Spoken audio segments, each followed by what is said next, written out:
Good evening. I'd like to call the Fairmont City Council regular meeting to order. Today is Tuesday, July 14th, 2026, and it is 7 p.m. I will ask the city clerk for a roll call of members, please. Mayor Bolliard. Present. Councilmember Rice. Here. Councilmember Moran. Here. Councilmember Horton. Yes. Councilmember Wade. Here. Councilmember Weber. Yes. Councilmember Sol. Here. Councilmember McDaniel. Here. Councilmember Newsom. Thank you. For our opening ceremonies, we led in prayer and meditation by Reverend Roger Thrower, and then the Pledge of Allegiance by Councilmember McDaniel. Father God, we want to thank you for the goodness of God that's poured upon us today. We just appreciate everything that you make happen that's good. Your word declares, don't be anxious for anything, but with prayer and supplication, with thanksgiving, to make our requests known to you. And then there's this special thing that happens. It's the peace of God that passes understanding, begins to guard our hearts and our minds. And I just ask that this place be flooded, every heart be flooded with your peace, that there would come the blessing of your peace. You overshadow things and cause things to work well because you show up. I ask for the personal blessings over each of the city council members, all of their needs, all their family things, or all business, or everything about their life, that you would tend to it and make things go well for them, and all the agenda, everything that needs to be covered. We lift this all before you and ask your wisdom and your grace to abound in the name of Jesus. Amen. Amen. I pledge allegiance to the flag of the United States of America and to the republic for which it stands, one nation, under God, indivisible, with liberty and justice for all. Thank you, Reverend. And thank you, Councilmember McDaniel. Will Emma O'Laughlin and her family join me at the podium, please?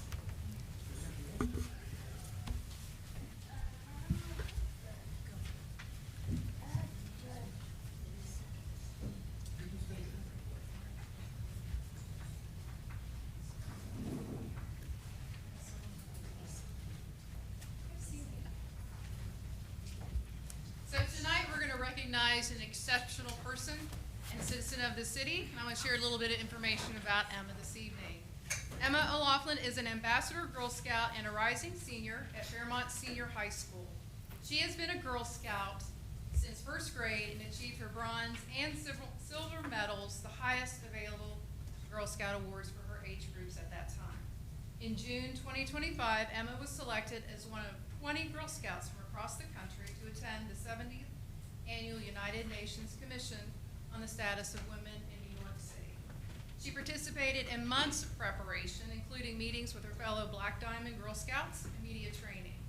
In March of 2026, along with 3 other girls from the Girl Scouts Black Diamond Council, Emma traveled to New York and spent the week engaging in panels and events at the United Nations. After her trip, she brought back her experiences and new knowledge and has worked to complete an amplification project, a capstone project of sorts, in which she had to develop an educational presentation related to her experiences. She has presented it to over 100 youth. Emma chose democracy as the theme of her amplification project and exceeded the 100 youth needed by acceptance for this experience. So we honor you tonight with a certification of appreciation. Congratulations for all that you do, Emma. Thank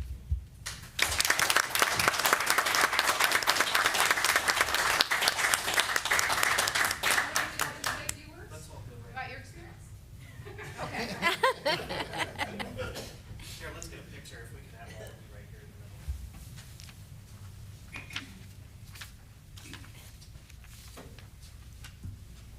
So you just take a few steps. Congratulations.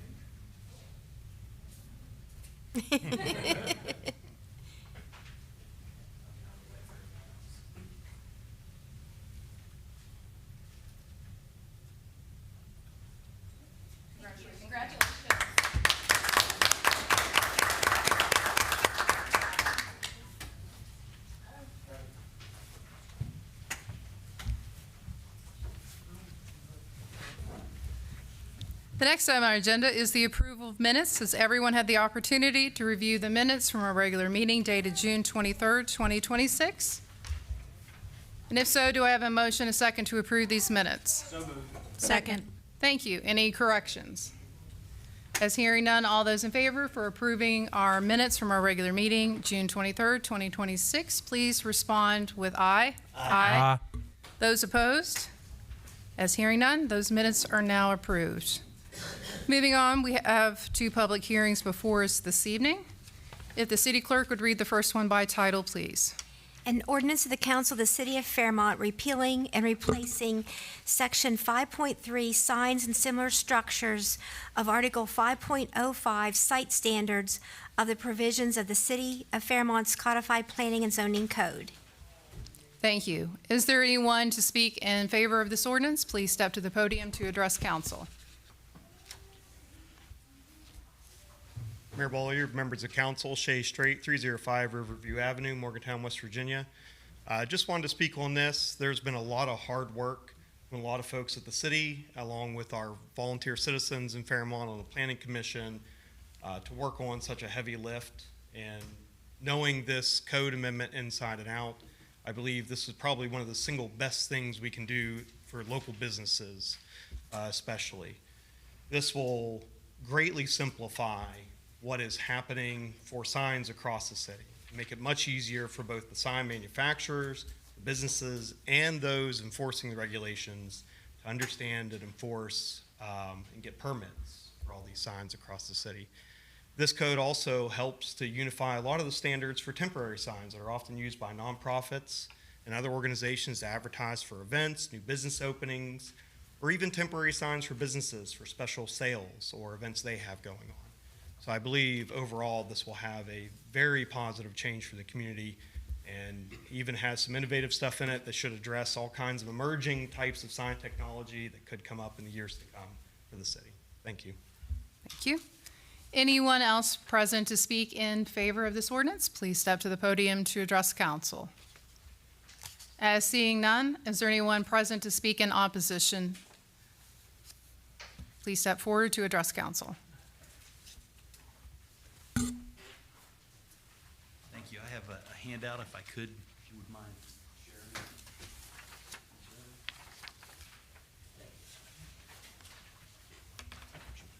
Sure. Thank you. My name is Jeff Kimball. I'm an attorney in Clarksburg. My residence is 101 Blackstone Drive, Bridgeport, West Virginia.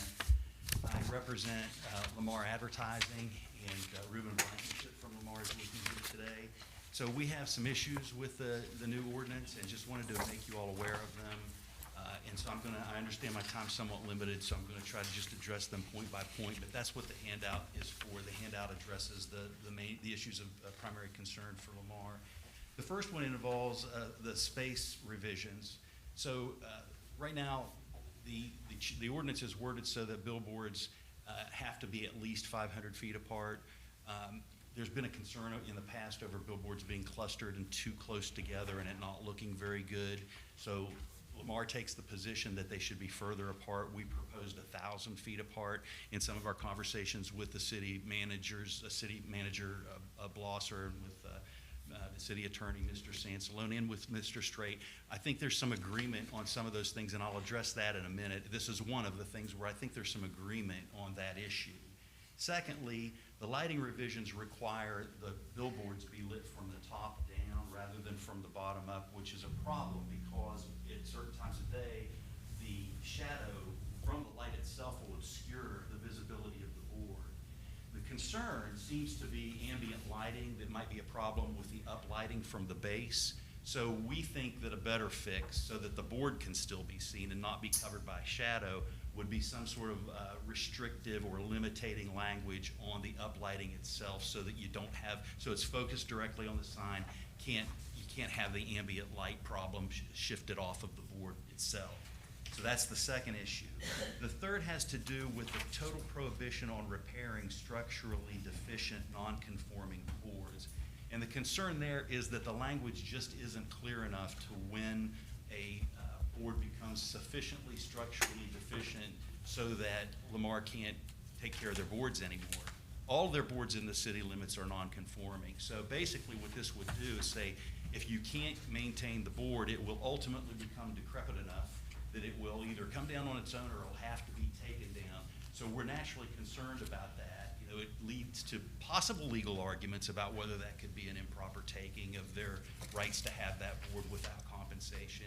And so we just would like to see more language to clarify that issue and make sure that they can continue taking care of their property. The fourth issue is the annual inspection fees. There's a very simple statement in this ordinance that says fee. Annual inspection and fee will be required of all off-premise signs. Well, you may all know this, but off-premise signs basically means billboards. On-premise signs means a sign affiliated with the business itself. So like a McDonald's sign at a McDonald's is an on-premise sign. A Kroger sign at a Kroger is an on-premise sign. A billboard that advertises for something that's not right there is an off-premise sign. So this only applies to billboards essentially. And it doesn't state how it's to be calculated. It leaves it open that the fee could actually become a revenue generator, that it wouldn't necessarily be directly tied to the cost of this inspection program, which would not be legal. It's not proper for any government to do that. If they're going to have a program like this, the fee has to be based on the cost to run the program. So our first concern is that there's no language in here to really ascertain that that's going to be the case, that the fee will be related to the cost of the program, and we think that's possibly subject to legal challenge. But then the secondary factor is what I just said. There seems to be a discrepancy between off-premises signs and on-premises signs, and that could also give rise to a legal challenge under the Equal Protection Clause, because you're treating different sign owners who are similarly situated different from one another. And then the last section is really just because so much of this affects Lamar, we would like to see a provision in the ordinance that makes it clear that it's prospective and not retroactive. We understand that the status of the law with respect to zoning is that you get grandfathered in for existing uses and so on and so forth, but we would like to see it expressly stated. So I'll just wrap up with saying that the city manager, the city attorney, Mr. Straight have all been very good about talking to us about this. We've spoken with them in person, telephonically, email. I don't want to speak for them, but there's very distinctly the sense that they agree some of these things need to be fixed and will be after the ordinance is passed. But this is an important issue to Lamar, and they naturally don't want an ordinance passed that's not right. So our proposition is that you would reject it and send it back so that these issues that are so important to Lamar can just be addressed, and we'd be happy to participate in that process as much as needed. Thank you. Thank you very much. Thank you. Is there anyone else present to speak in opposition to the ordinance? As seeing none, I'll look to my colleagues on council. Any discussion regarding this ordinance? These issues that were being discussed, are they the same issues, Kevin, that we're negotiating now, trying to fix? No, Okay, not that I'm aware of. okay. I So believe- are these new then? I don't know whether Lamar raised them at the planning commission level or not. I wasn't involved in that discussion, and I didn't participate in the planning commission level. This was the ordinance that came from the planning commission. And as you know, under our charter, we're obligated to introduce an ordinance in final form. And if there are any modifications of the ordinance as a result of this public hearing, then it would have to go back to the planning commission to be reviewed, especially if they were substantive. And I believe some of these are substantive. So if, the only thing that council has the opportunity to do is vote on the ordinance before. What our negotiations were with Lamar and what I participated in was more to have the substitution of one non-conforming use for another, which involves the lease that's before you tonight on introduction, to eliminate some of the non-conforming signs by providing the opportunity for a less non-conforming sign. But to address the issues specifically that he brought up, our approach at passing it and then signing it after it's taken care of. Is that proper? Well, if the law would. Can it be done? The law would imply that if you take the opportunity to adopt the ordinance, then you have the presumption that the ordinance is in fact constitutional and the ordinance is in compliance with the underlying statute. So there is a presumption of legality. If Lamar, in their assertions that it's not, wanted to enforce that, they would have to go to court and have one of the circuit judges tell the city that it was either unconstitutional, it's in application, or in its express words. But there is a presumption of constitutionality if you do adopt it. I don't have a problem either way, remaining it back to the Planning Commission and trying to fix the things that they have alleged, or going forward with this ordinance and then having it reviewed at the Planning Commission with a fix, which we've done that before too. So either way, I don't have a problem with.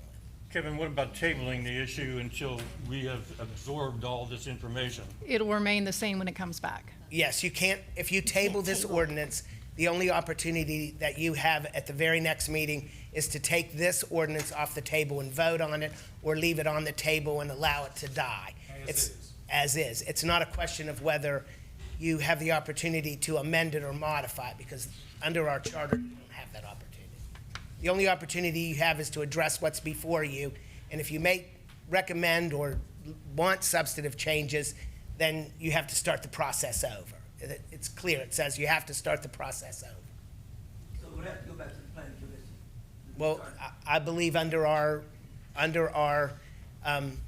how things work, that the Planning Commission has the first opportunity to review the changes to the planning ordinance or to the zoning ordinance or things like this sign ordinance. So it would have to be remanded back to the Planning Commission to address these issues, or if there are any other issues that arise after the remand. Kevin, has there been any other consultation or other billboard sign companies that have come forward with these type of issues, basically? Not that I'm aware of. I think Lamar is the only one who may have participated in the Planning Commission level, and I don't know whether they did or didn't, but obviously they're here tonight. I'm not aware of any other billboard companies that have come forward. Well, they've been a company for 120 years. I guess that's why they're here tonight. Well, my question is if the sign code ordinance is passed, there's a possibility that other individual businesses, business owners, billboard companies, they too would come forward with issues after the fact that the ordinance was codified. Is that correct? I guess if they made an application to install a billboard in the city and based on a review of the code and their application was rejected, then they would have the ability to appeal that to the, I guess if they were looking for an appeal, it would go to the BZA. And then if they weren't satisfied with the BZA's ruling and the BZA sustained the decision of the planning department, then the appeal would go to circuit court if they choose to pursue that. So then at that point, they could say, yeah, the city's wrong. Yeah, the city's ordinance is unconstitutional. Yeah, the city's fee was an 813.13 fee and was a revenue-raising measure versus a fee for service. I understand their arguments in some ways. But there would be a path forward in the future for Lamar or other businesses to pursue a BZA appeal. Yes. If this ordinance was passed in the future. Yes. If they made it would have to have some kind of, it couldn't, I guess you could even argue it what's the word when you want to argue a statute when there's not really a case pending? I can't think of the, declaratory judgment. They would have the opportunity to pursue a declaratory judgment even if they chose, because the ordinance presented an actual and justiciable controversy. So they would have that route. They could make an application for a sign. The sign could be denied, or they could be charged the fee and they could contest the fee, and they could go that route, which would ultimately end up in the same place. So there are paths forward as to a challenge to the ordinance if the ordinance were passed, and then there's also the presumption of constitutionality. One more thing. If You guys are making me work. I'm making you work. It seems to me that both sides want the same thing. They want this to happen. And that's what I think. You've negotiated, planning commission, and you folks. Do we open ourselves, maybe our path forward will work. If it doesn't satisfy what they need, is it more prudent to sit down and resolve those issues now instead of having a legal issue down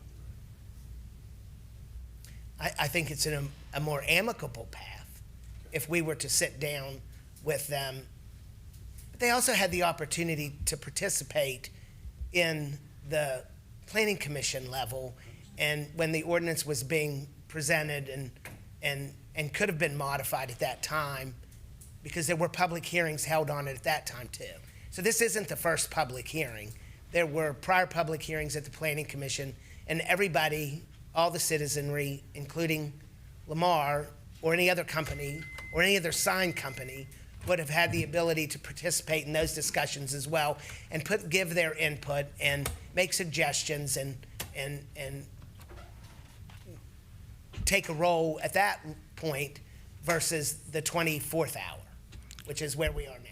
And we did have a work study that was open prior to the Right. city council meeting on. And there was a this. work session. On the work And at that point, it hadn't been introduced and was still subject to modification as well. So not only did the planning commission, I'm sure they held at least one hearing, and I don't know whether they held more than one, but obviously they had held work sessions on it because they had to come up with it. And there was a lot of work associated with it, and I think Councilmember Soul, you're kind of mentioning some pieces on that of what we've articulated to Lamar. I understand their perspective on not wanting to see it passed. Our perspective has been that that ultimately these issues are deep issues that, I mean, we see some of their perspective as Mr. Kimball had shared. I would agree with that statement that we've shared that with him. I think those need to be subsequent conversations with the Planning Commission to bring back forward additional changes. To the perspective of the city attorney mentioning having amicable, I still think those discussions are amicable. I mean, we're having a discussion about the lease side of this with Lamar as well. We don't view Lamar as an adversary in this discussion. They're, I mean, fairly, pretty well the only game in town related to signage. So we get their perspective. So I think, kind of touching on what you mentioned, that's been what we have been sharing, is that a lot of the work that was done to make the reforms to the sign code that I think, you know, have been articulated need to be made. There's a lot of other benefits inside this ordinance that benefit rank and file businesses across the city. And I think it would behoove, my recommendation to City Council would be to pass that ordinance, but ultimately your all's decision, to pass that ordinance and then allow the Planning Commission to do that work that digs into these issues that Lamar has raised to us, that I think we share some agreement. I'm not going to say we agree with them on everything. You know, there will certainly probably be some back and forth, but I think we generally share some of the same perspective that they have. But I think that's a deeper piece, and that'll allow the Planning Commission to purely focus on those aspects. And I think, as was highlighted during your work session, is these issues, there will be subsequent changes that have to happen. You know, there will be things that we find out, as was articulated, that won't work exactly the way that we wanted them to, and that may need a reform. I mean, that's why this stuff is a living document, and we look at changing it. So did that give you a little bit of a break and having to stand? Yeah, thank you. You're welcome. Thank you, Travis. Thank you. That's all I have. Thank you. Any other discussion? As the council member who sits on planning, I will echo that planning had open forums, we had public hearings, none of this came up. This is something that I have been advocating for since before I was on council. It has been many, many years in the making, and it has been a huge amount of work coming through the planning department to the Planning Commission. I did a ton of outreach. Local businesses, other sign makers in the community, got feedback from them. That was included in some of the changes that were made after the first hearing of the Planning Commission. Shay met with me for a couple of hours. We went through everything line by line. It is a massive amount of work, and there are a lot of businesses kind of waiting on this to get their new signs up. And I think it would be really sad to have something come up at the very last minute to stand in the way of all that. Okay, thank you. Any other discussion? As hearing none, this public hearing is now closed. Our second public hearing for this evening, if the city clerk would read that by title, please. An ordinance of the council of the city of Fairmont providing for and authorizing the purchase of those certain parcels of real estate situated in the city of Fairmont, Marion County, West Virginia, namely certification number 2025C27, Block 6, Lot Albert Court, Tax Map 0302, Parcel 6, 2025C75, Lot on Bourbon Street, Tax Map 0328, Parcel 215, 2025C76, Lot on Cleveland Avenue, Tax Map 0330, Parcel 10, 2025C77, 3,325 square feet on Cleveland Avenue, Tax Map 0330, Parcel 1201, 2025C 87.62 acres on Hampton Road, Tax Map 0332, Parcel 51,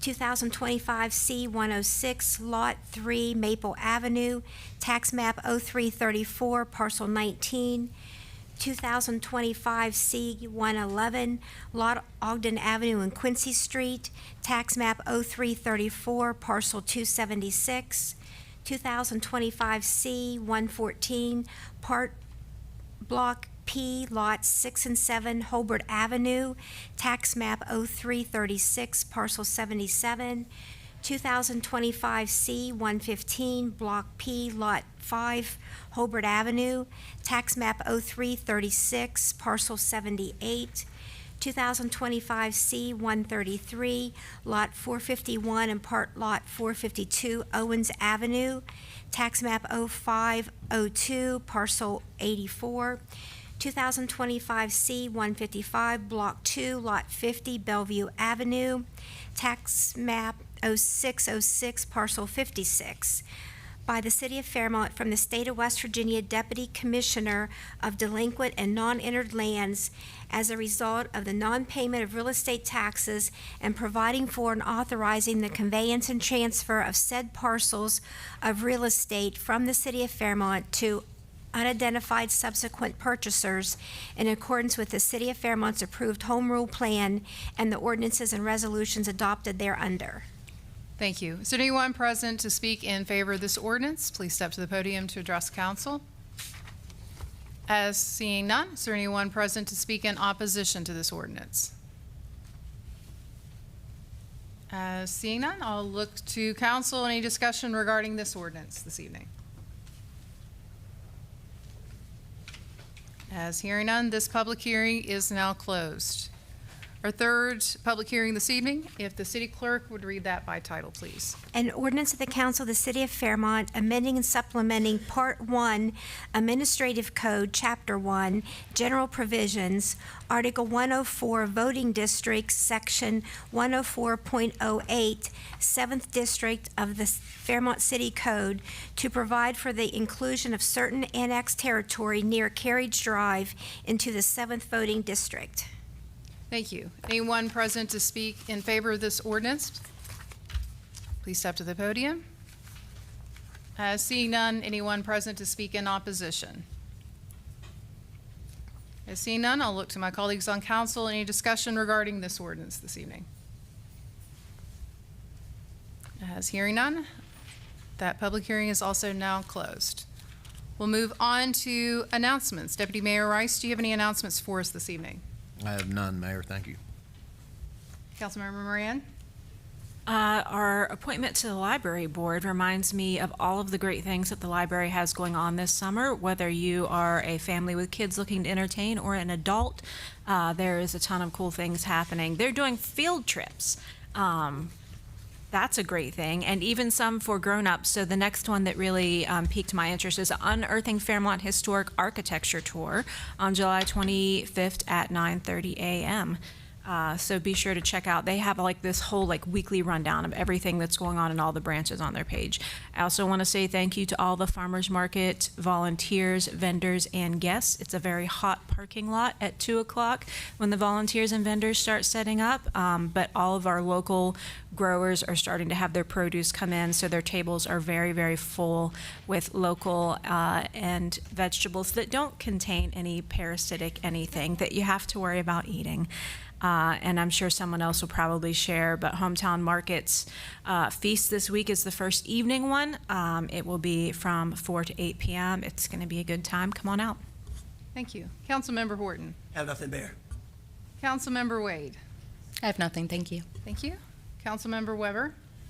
I'd like to thank the city manager for having the lower part of Locust Avenue paved. We have so many holes in the road in Fairmont beyond the 4-block area. And that's the way I get into town, and before you'd have to almost stop because of the holes in the road. You could see the old not the railroad tracks, but you could see the old streetcar. Yes. Anyway, I'd like to thank the city manager for having that done. And I know that Walmart, Home Depot, Lowe's, and all the large retail organizations want to use flocking cameras to protect their property and their people. My question is, why are we, or somebody, putting up flocking cameras in the city of Fairmont? Does anybody know that? Do anybody know what a flocking camera is? Yes. Then who is putting them up and why? It's not the city, to my knowledge. Is that correct? So the only flock-related cameras that we have are within our municipal parks, and they are camera-based. They're not the LPR technology that everybody is talking about. They're just fixed-base cameras within our municipal park locations. The black related LPR cameras that I think you're referring to, that everybody, those are being, my understanding, are through a contract with the Marion County Sheriff's Department and the county. Those were not installed by us. They're not managed by us. We don't have a contract associated with those. Now, I will say that associated with that, that's not just to throw the Sheriff's Department. I mean, those have been, to be frank, and I certainly would, the reports that you received from Chief Shine, I think, detail some of the issues that have been resolved because of the use of those cameras. Certainly happy to make, our department available to City Council to understand how that has been beneficial for the department to have access to that resource and that sharing of resource with the Sheriff's Department. But the Sheriff's Department, is my understanding, that's where the contract is with either them or with the County Commission directly. Well, my question is, if you study the flocking camera history, you will find that it is surveilling citizens. If you surveil the license plate of every car that goes on Country Club Road, isn't that an illegal thing to do, to surveil just an innocent person driving their car? I mean, that's what bothers me, is that we are heading, in my opinion, into an awful lot of government interference in the private life of citizens. And a flocking camera is one example of government interference with the public. And I don't know if anybody else agrees with that or not, but I don't want flocking cameras on Locust Avenue and Country Club Road. I go that way almost every day.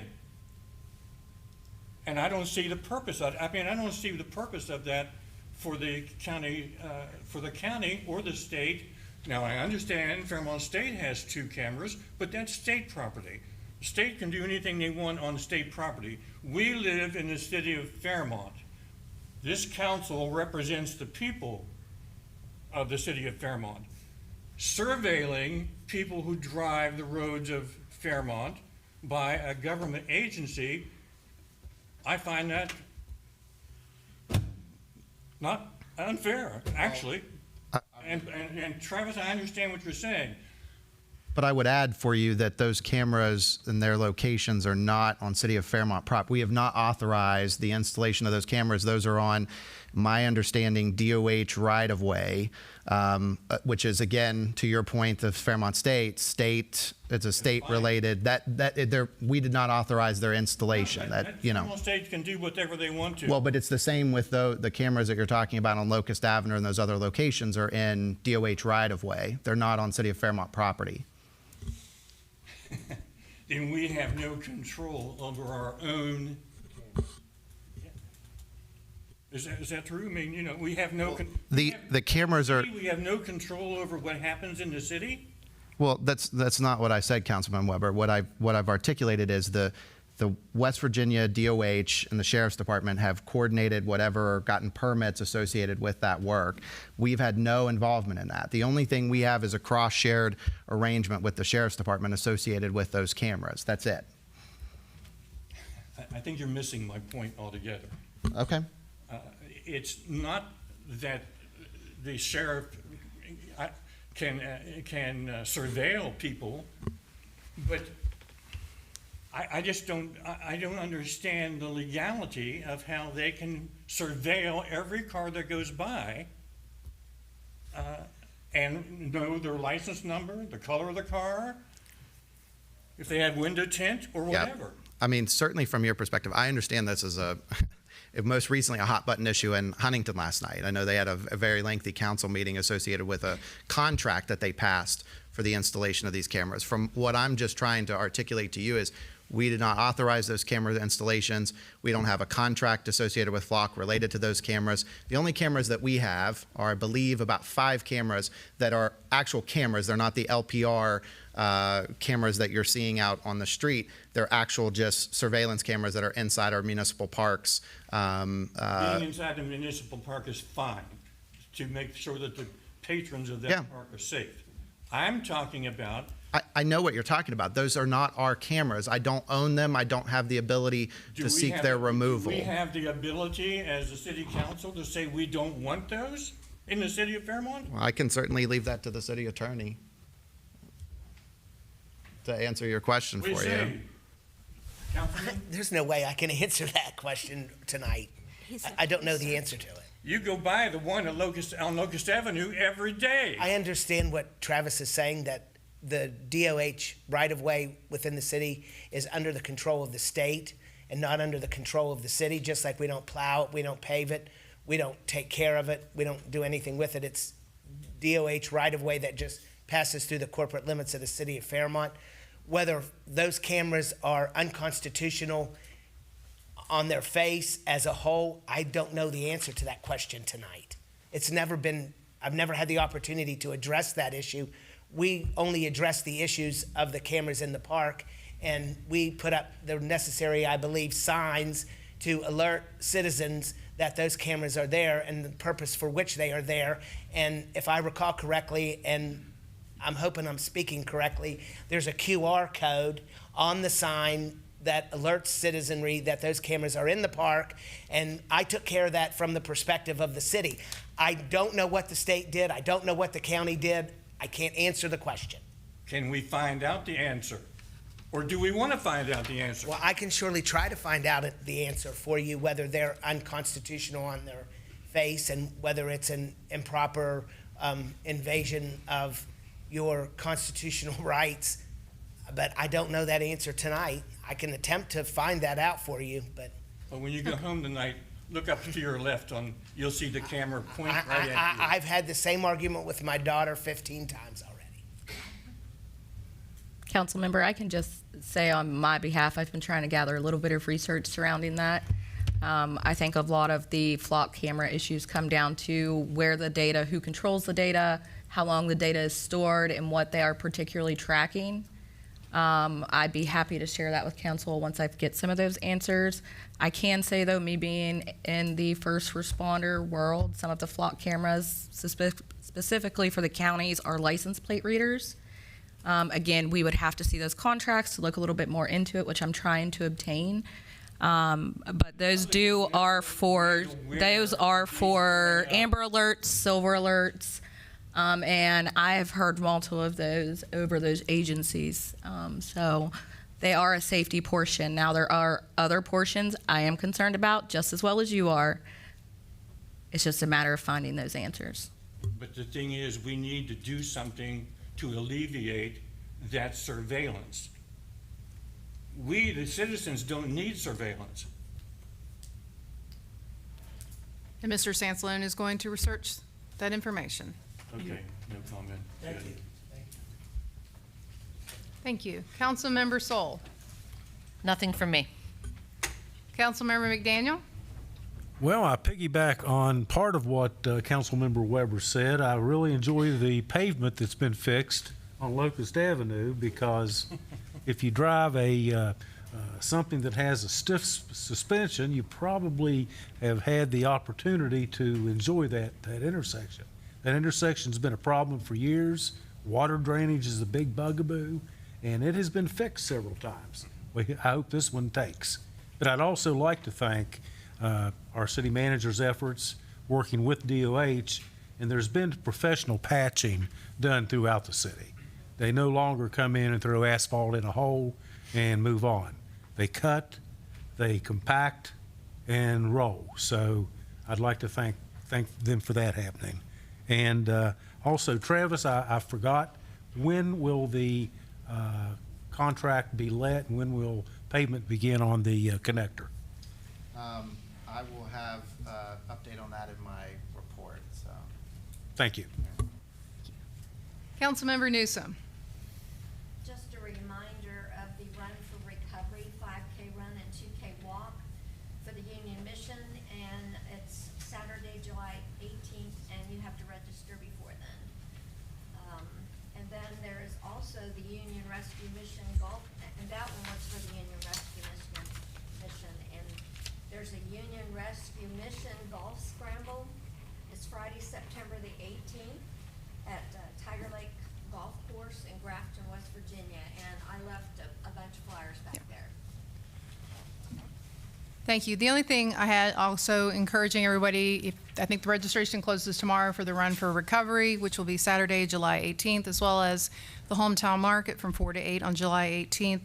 I wanted to extend my appreciation to the Mount Zion Missionary Baptist Church, being able to celebrate their 124 years as a congregation and being able to provide a proclamation to celebrate Mother Birdie Williams. And that's all I have this evening. Thanks, Mayor. Thank you.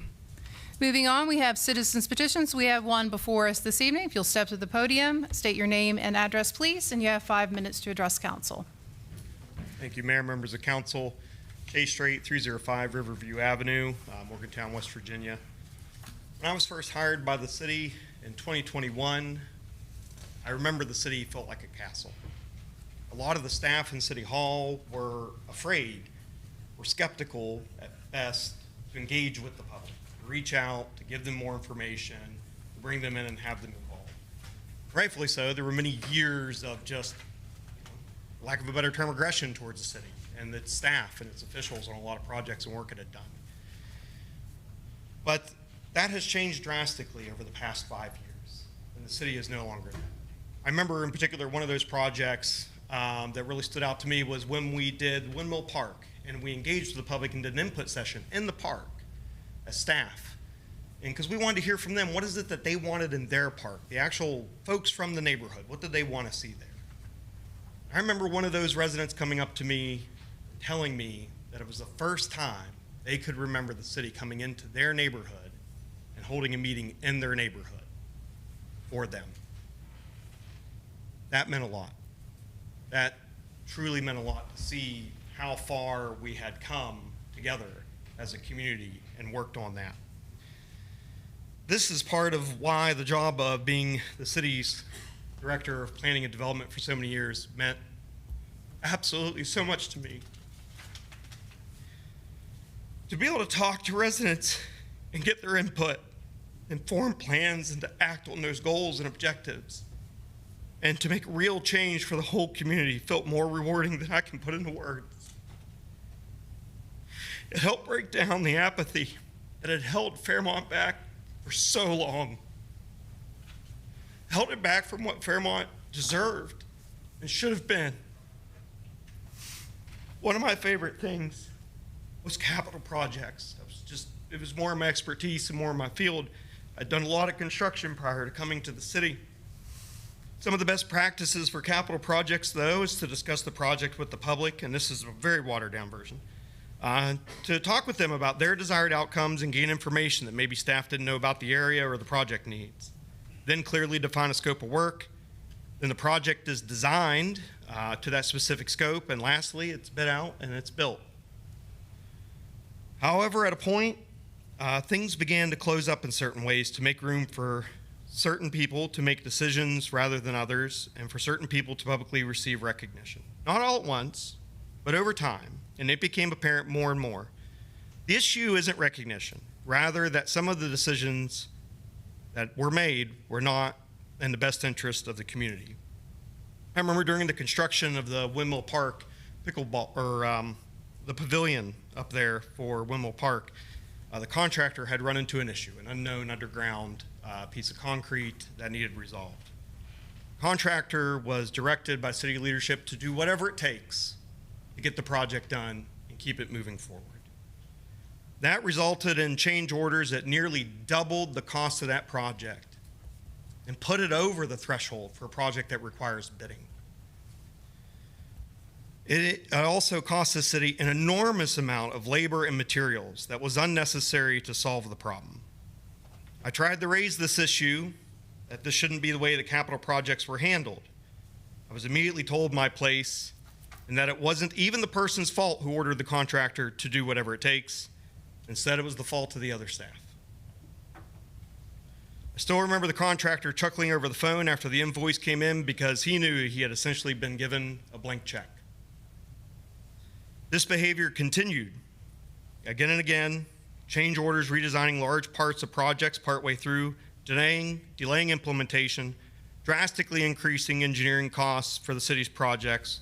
And when you look back at those projects and you see them from inception to end, you can see those drastic cost increase as those projects continued on. This is a lack of process, a failure to understand how good capital projects come together, and treating most of these projects like the soft costs, in other words, engineering and environmental costs, were inconsequential when they aren't.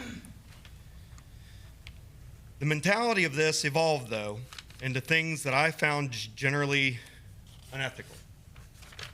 One instance was when the contractor was working on the downtown sidewalk project. They had dug into some compacted soil and a sealed terracotta pipe that released water-filled gasoline out into the pit where they were digging and out into the city streets. The contractor and the construction administrator did the right thing and called the DEP to report the contamination leak. They were told by city leadership they should have hidden the gasoline and pretended that it wasn't there so that the project could continue on schedule. To think that the city would intentionally have gasoline poured into, say, the stormwater system or worse, public spaces or other private property, pretend it didn't happen, despite the consequences, is abhorrent. I once again approached the city leadership about this and was told I was out of line and how the professionals hired by the city to oversee the construction work were also in the wrong. Everything I have just mentioned to you has nothing to do with any formal complaints or anything that I've already filed. These are other instances that I'm referencing, for those who are aware. There are dozens of other instances like this that have been occurring over and over again. I, at this moment, can't see an end in sight.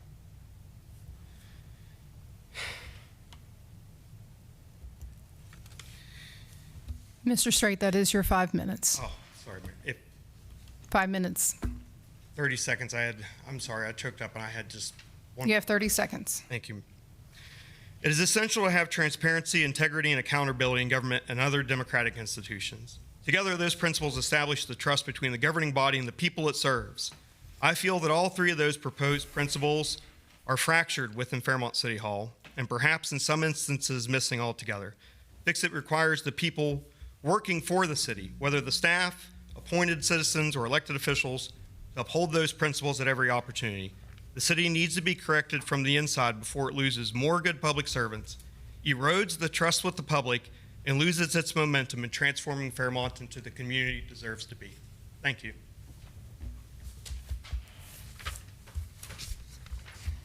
The next item on our agenda is the city manager's report, and I'll turn it over to Mr. Blosser. Thank you very much, Madam Mayor. I wanted to announce today we had the contract signing with Bayer Contracting for the Morgantown Avenue Stormwater Project. The portion of Bayer's project is about a little over $7 million project. Had a significant amount of folks from DEP and everyone present at that meeting. Right now, folks can see work happening on Morgantown Avenue by Hope Gas. We've already stumbled upon with Hope Gas a couple of little issues, and so we had a big discussion today with Bayer Contracting as they work to get their construction timetable put together, so that we can then have discussions with business owners in that particular area. And I look at you, council member, because you and I have talked extensively about this, and so they're working to get that put together. They have a lot of stuff to order. Frontier will be kind of the next phase of work related to the fiber optic lines in that area. But again, this is an extensive project. There'll be a lot of information that we put out associated with it. I also wanted to share, Councilmember McDaniel brought up the Gateway Connector. That contract has already been let, and so my update from Earl Gaskins was that work should commence sometime this month. So you'll probably start seeing the first wave will be signage and things like that get installed, but that work, the milling and resurfacing of that roadway is expected to begin this month. The last thing that I had was that from our communications manager, David Kirk, I know he's been working with a lot of folks on this. National First Responders and Veterans Day. We'll be doing an event at Veterans Plaza, closing out America 250, honoring the men and women that keep us safe at home and abroad. That will be occurring on Saturday, August 1st at 10 a.m. at Veterans Plaza. We hope that lots of folks will be able to attend. Our local first responders will be there, and we are organizing this event. I know that David has been having a lot of conversations with our local Veterans Council, in particular Toby Heaney, around that event, and so that event will be happening again Saturday, August 1st at 10 a.m. Madam Mayor, that concludes my report. Excuse me, thank you. Moving on to consideration of council business. We have two items of pending business before us this evening. The first is the consideration, the adoption of a ordinance. If the city clerk would read that by title, please. An ordinance of the Council of the City of Fairmont repealing and replacing Section 5.3 signs and similar structures of Article 5.05 site standards of the provisions of the City of Fairmont's codified planning and zoning code. Thank you. Do I have a motion and a second to approve this ordinance? So moved. Second. Thank you. Any discussion regarding this ordinance before we vote this evening? I have a question about the sign on East Park Avenue and New Street, the two signs there. Once the city acquires the property of the Sears property there, those two signs will still be there. Is there any way that we can eliminate those signs if that property, I mean, it certainly would be an empty lot, and then somebody could build there or whatever we want to do, but with the two signs that are there from Lamar, you wouldn't be able to see the property. It's a question. I mean, I can try to answer the question. Okay. One of the items that you have before you tonight is an ordinance relating to a lease for real property to Lamar, I believe. Introduction and first reading Correct. is ordinance. Part of the discussions that we've had with Lamar is to eliminate a lot of non-conforming billboards within the city limits, including the non-conforming sign there at the old River City Grill building and the one that sits across New Street on the former railroad bed. Part of the discussions that we've had is to substitute one non-conforming use for another and to eliminate the more intrusive non-conforming uses by creating a less non-conforming use. That requires variances. I believe Lamar has filed for several variances. The applications came in today with regard to that intersection and the intersection at Cleveland and Locust and a sign on Fairmont Avenue. Those variances have to be acted on by, I believe, the BZA, and the planning department is currently working through those to prepare a staff report and a recommendation to the BZA for purposes of addressing those. So it's our hope that through that process and the process of the lease, that the two signs that you find offensive at the intersection of East Park, Morgantown, and New will be eliminated, if that answers your question. Thank you. You're most welcome. Any other discussion before we vote on this ordinance this evening? As hearing none, I'll ask the city clerk for a roll call vote, please. Councilmember Wade, Yes. Councilmember Moran, Yes. Councilmember Rice, Yes. Councilmember Horton, Yes. Councilmember McDaniel, Yes, but I want to qualify that. I'm voting yes because of all the hard work of everyone. And if we vote no, none of that happens. And I wish these issues with Lamar on their behalf and our behalf would have been worked out before we saw this ordinance. Okay. Councilmember Sol, Yes. Councilmember Newsom, And I'd like to say the same thing. Lamar is a good company to have in our community, and I hope to see their issues worked out after this. So I vote yes. and Councilmember Weber. I agree with Councilmember McDaniel and Newsom that I think a lot of these things could have been worked out ahead of time. But since we are voting on it, I'll have to vote yes. And Mayor Boyard. Yes. The next item of pending business is also consideration the adoption of an ordinance. If the city clerk would read that by title, please. An ordinance of the Council of the City of Fairmont providing for and authorizing the purchase of the certain parcels of real estate situated in the City of Fairmont, Marion County. Certification 2025 C27, Block 6, Lot Albert Court, Tax Map 0302, Parcel 06.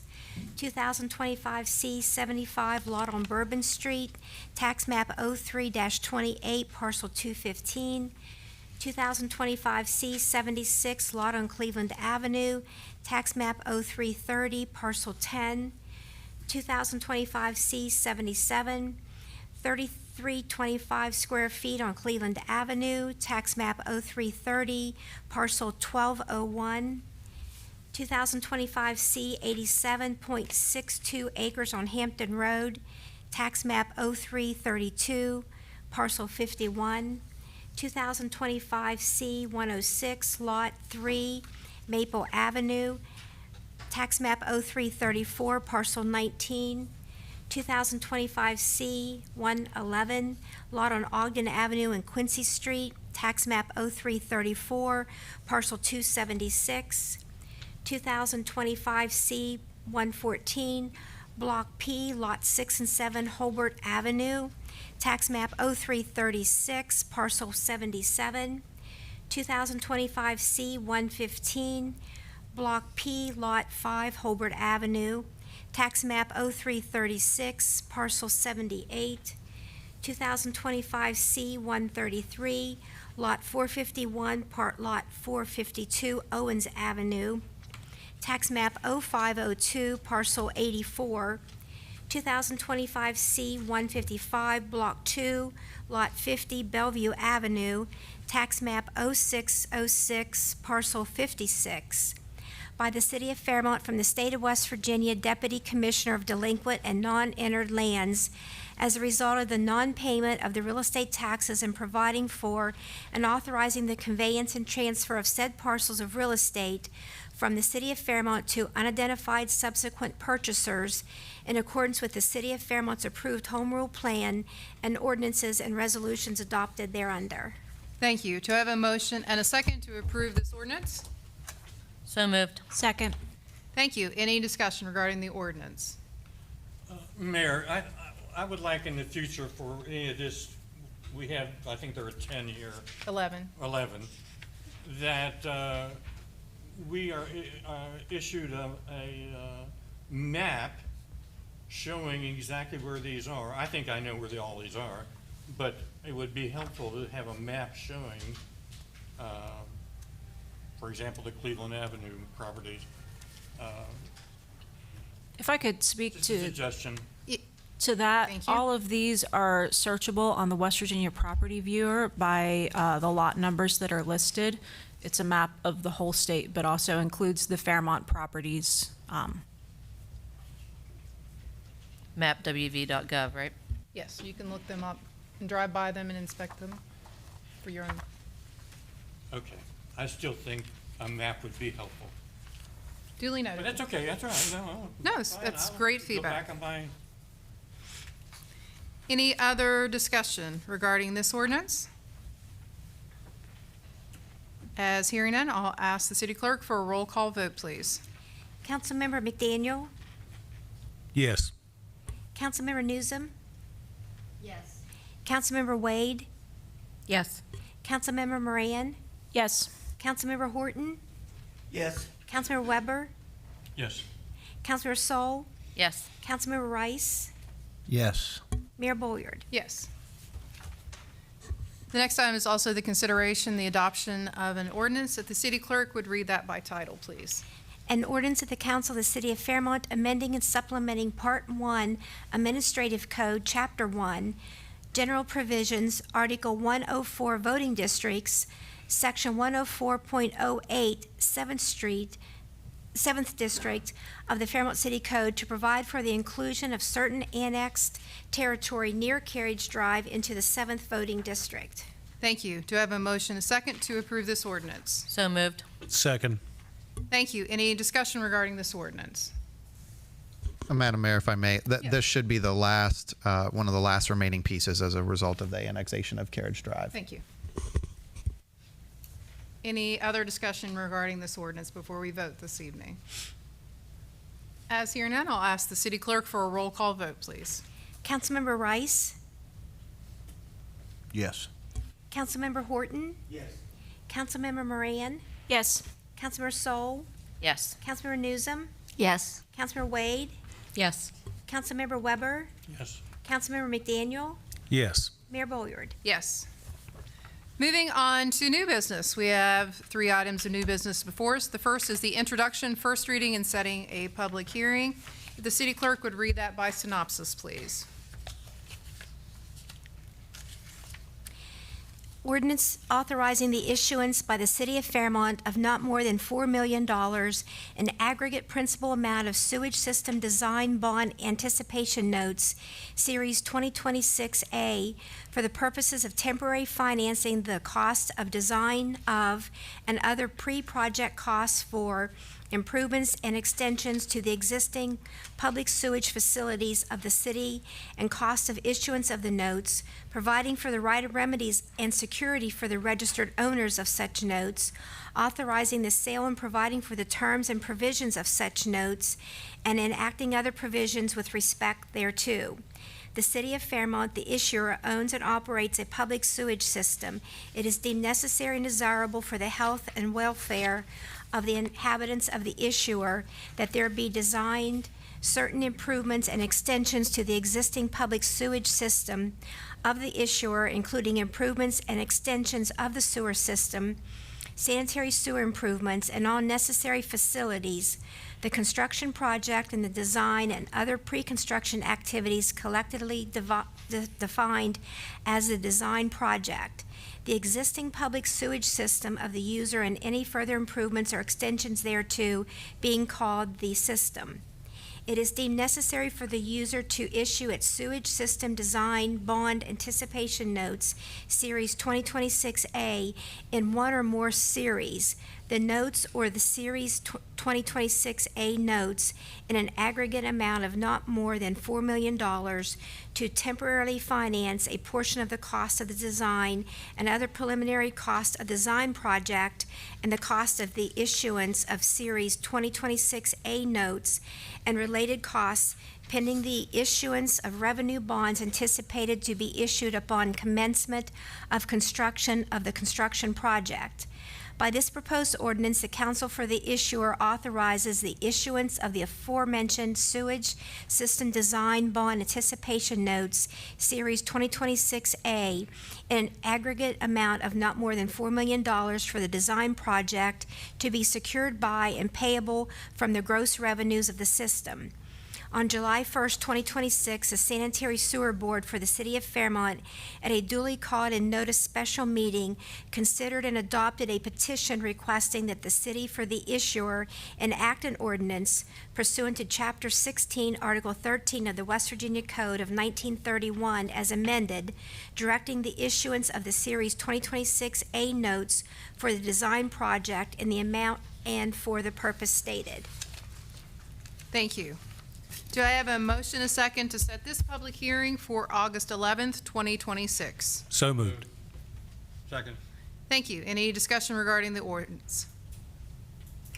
Mayor, Yes, sir. in Marion County, we had a city just west of us, Westchester, that had a severe sewage problem. And there's a lot of areas in the middle of the state that are having sewage problems. I don't know if anybody in this room has been to the Mediterranean Sea or have been to England and around England up through Ireland, or up through Scotland and around the Hebrides and down to Ireland. But those countries, Greece and for sure, and England are having, or United Kingdom, are having a terrible time with the sewage problems that are created by the cities and the larger growth of the cities. So I think if we're really serious about taking care of our public health, then we need to invest in our sewage system to make sure that we don't have things like Clarospora hitting us as it has done in Ohio and Michigan. So I think that we ought to look at this and study it, but I really think we ought to pass this ordinance. Well, we're setting the public hearing, so. Any other discussion before we set this public hearing for August 11th? As hearing none, all those in favor for setting this public hearing for August 11th, 2026, please respond with aye. Aye. Those opposed? As hearing none, that public hearing will be held on August 11th. The next item is also the introduction, first reading, and setting a public hearing. If the city clerk would read that by synopsis, please.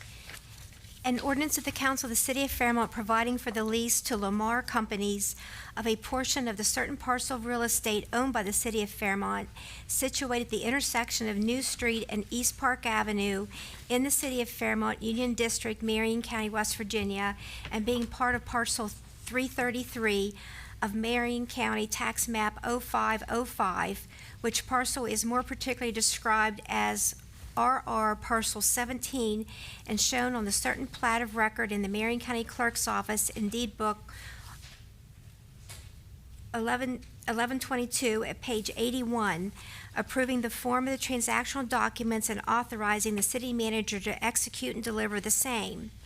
By the proposed ordinance, the Council for the City of Fairmont manifests its approval of the terms and conditions of the certain sign location lease dated this blank day of blank by and between the City of Fairmont and Lamar Companies for the lease of space for existing non-conforming outdoor communications and/or to the substitution of one non-conforming use for another located on parcel 333 of Tax Map 0505 and of record in the Office of the County Clerk of the County Commission in Marion County in Deed Book 1122 22 at page 81, to which plat referenced is hereby made for all pertinent purposes.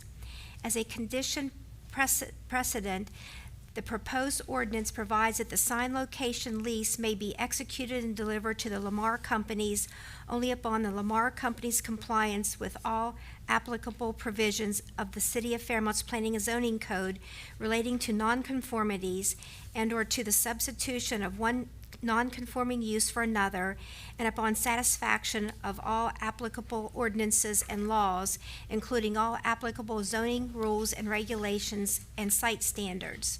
The proposed lease of the property is further made subject to all reservations, covenants, exceptions, restrictions, limitations, easements, agreements, and right-of-way by which the City of Fairmont is bound in the ownership of the real estate insofar as the same are now in force and effect.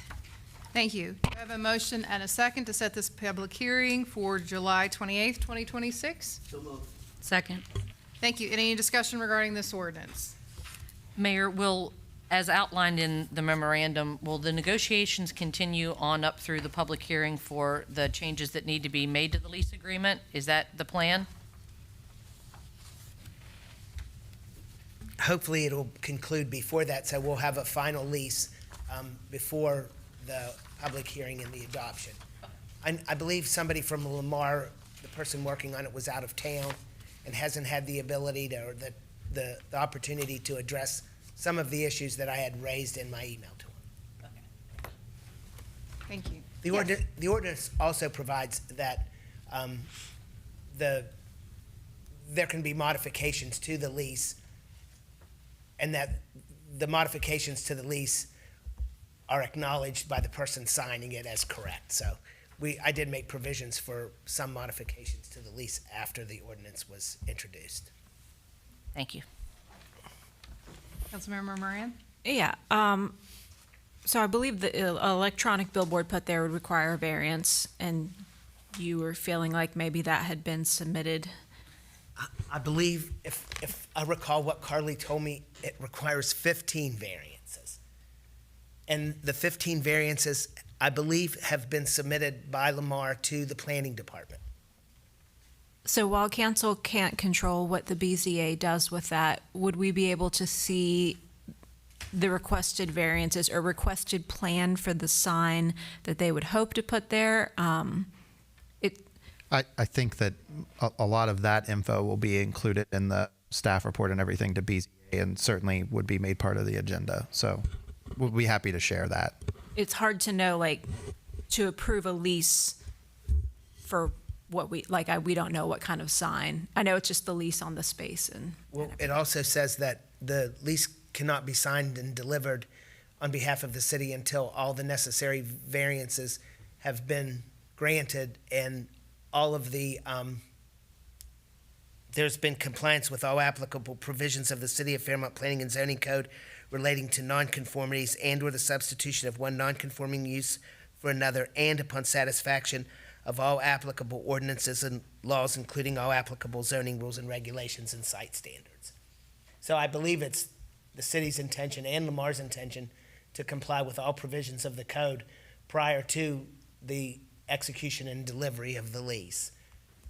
So if for some reason the BZA would fail to act or refuse to act on the variances, then the issue of the lease, I believe, would be moot.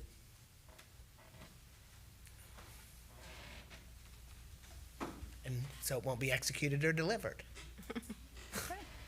I would just like to know what the hopeful final plan for the sign would be before we have to approve the lease. I believe we can probably request that of Lamar, and they would probably be willing to provide that. I don't think that would be a problem. Thank you. You're welcome. Any other discussion? Then all those in favor for setting this public hearing to be held on July 28th, please respond with aye. Aye. Those opposed? Is hearing none, that public hearing will be held on July 28th. The next item on our agenda, one appointment to the Marion County Public Library Trustee Board, 5-year term ending June 30th, 2031. And the name of the appointee that's been put forward is Deneen LaRue. Do I have a motion and a second to approve this appointee? So moved. Second. Thank you. Any discussion regarding this proposed appointee? Is hearing none, I will ask the city clerk for a roll call vote, please. Councilmember Sol, Yes. Councilmember Newsom, Yes. Councilmember Wade, Yes. Councilmember McDaniel, Yes. Councilmember Moran, Yes. Councilmember Rice, Councilmember Weber, Yes. Councilmember Horton, Yes. Mayor Bolliard. Yes. The next item is adjournment. I need a motion and a second to adjourn our meeting this evening. So moved. Second. All right, all those in favor, please respond with aye. Aye. Those opposed? Is hearing none, we are adjourned, and thank you.